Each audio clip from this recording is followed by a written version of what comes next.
Good morning.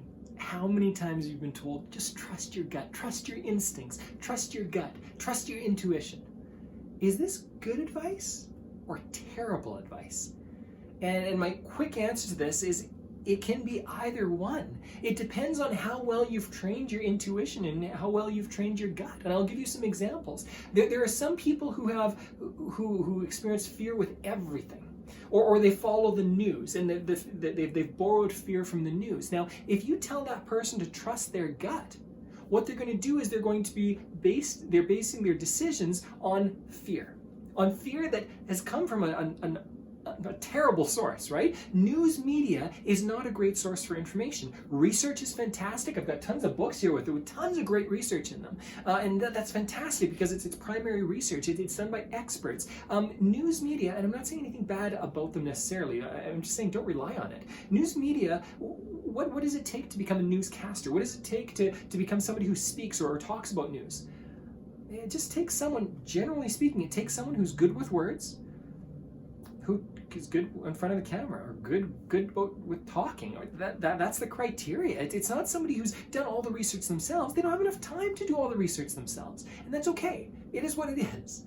What I'm saying is, if you're basing your intuition, your gut feelings, the way you make decisions on news media. I'll give you an example. In 2008, 2009, 2010.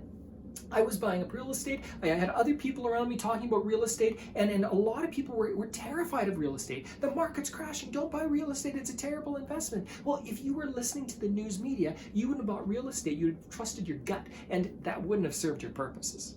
That was the best time in the last decade or so to buy real estate, right? Now, having said that, when can you trust your gut? Because I think that we do need to trust our guts.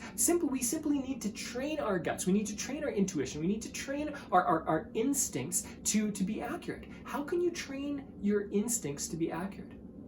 Well, that's the question that everyone needs to be asking themselves. The way you train that is the way you train yourself to motivate yourself, the same way you train yourself to focus on your goals, and that is by consistently coming back to your goals and going to the best sources you can to learn the information about those goals, about what you want to achieve in life. People say real estate's a bad investment sometimes. Are you kidding me? Real estate is the best investment over the last 500 years to purchase. Now, some people say stocks are great. Stocks go up and down. I've got my own opinions about that. It can be good if it's done right. Same with real estate, right? You got to do it right. But what I've done is I do trust my gut with real estate now. I do trust my gut with tenants and filling a property with tenants. But that's because I've paid very close attention. I've trained myself very carefully to make sure that I can trust what a situation is telling me.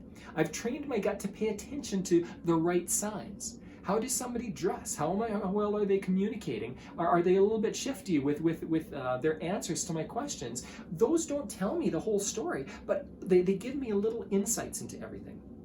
And that's what intuition is. It's paying attention to these little things that you pick up on. What else do I want to say about intuition, trusting our guts? You know what, that's the biggest stuff. I don't want to make this video too long. Trusting your gut is a process, or training your gut is a process, all right? And the keys to this are: ask yourself, number one, what you want. And this is my action step for today. Ask yourself what you want in life. Secondly, ask yourself, what are the best sources of information about that product, business, whatever it is? And then thirdly, go and learn from those people. Trust those people, and as you listen to them, you're going to start to transform what you believe and how you think about something. Last example, I think about this with business all the time. I often tell clients, or potential clients, I often say, you know what, this isn't going to be a good fit. And I actually tell them, no, I'm not going to work with you. And that's not because I don't like them necessarily. Usually it's not. I like almost everybody. Usually it's because I'm trusting my gut in that situation. I'm looking at the situation. This happened just a couple of months ago where I told somebody, at least the example I'm thinking, I do this quite a bit, okay? Once every week or two, I'm going to tell somebody, no, this isn't a good fit. But this specific person, somebody that I really like, she is somebody that I want to help in some ways, but her confidence was so low in herself currently. My experience tells me that if somebody is lacking so much self-confidence that they can't make any decision whatsoever, that paying me a bunch of money to coach them one-on-one is a waste of their money. It's not going to help them. That's what my gut told me. It wasn't based on only this person. It was based on many different people that I've come into contact with, that I've analyzed and I've researched. I haven't let this take me down this path that winds and isn't based on research. After every call, I look at somebody and say, hey, is this a good fit? What were the strong points? What were the weak points? What did I do well? What did I not do well? And when I'm coaching people, I do the same thing. That's training my gut to pay attention to the right things. Your gut, your intuition,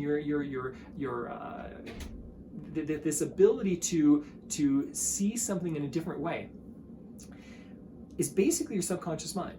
And the way you train your subconscious mind is to focus your conscious mind on the things that you need to focus on. It's as simple as it is. Now I know this video was actually a little bit vague. It's a really unique concept. This is something that I can spend hours teaching people on. But I hopefully this gives you a brief understanding. And I'm going to ask you right now, should you trust your gut? And the answer for yourself is to ask another question. That is, have I trained my gut? Have I trained my intuition? Have I trained my instincts to pay attention to the right things? Or is it skewed because I paid attention to the wrong things? It's as simple as it is. And the answer, or the next step, if you can't trust your gut right now, is to train it so you can trust it. Because that's the ideal place to be in. Be in a place where you can trust what your emotions are telling you in the moment. The little signs, there's little things to pay attention to. The yellow flags, the red flags, the green flags, all that kind of stuff. That's what you want to pay attention to. When you get to that level in business and relationship and all good things, investments, then you are in a really good place in life. Enjoy this process. It's a little bit difficult, it takes some time, but it pays dividends that are fantastic.